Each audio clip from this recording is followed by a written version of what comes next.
Zilong bi pen harong bi aporo ming thum si run bo chera bari nan pane ka humri Zilong bi pen harong bi aporo ming thum si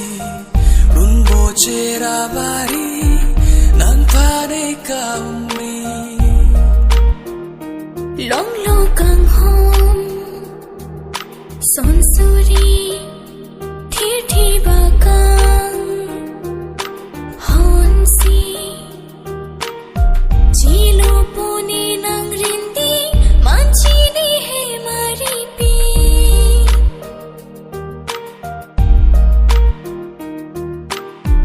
me pone akang hon si Jinang pan kai ke kai ding piar chung tami sim thi to virgini pi poe pan kang hona bor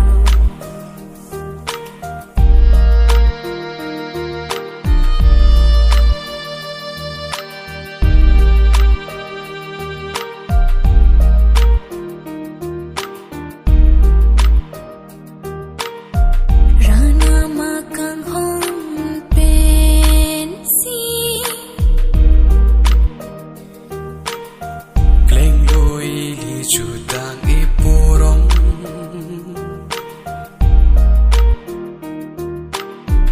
rupa kang hon long si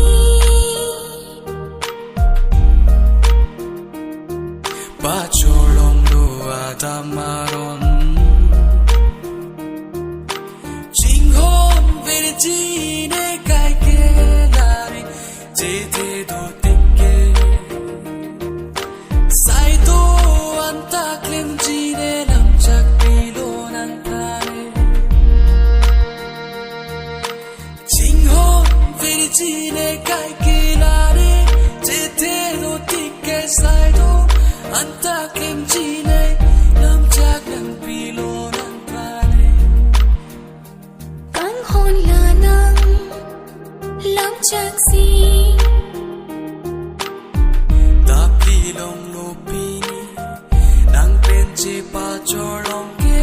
rana makang hona joine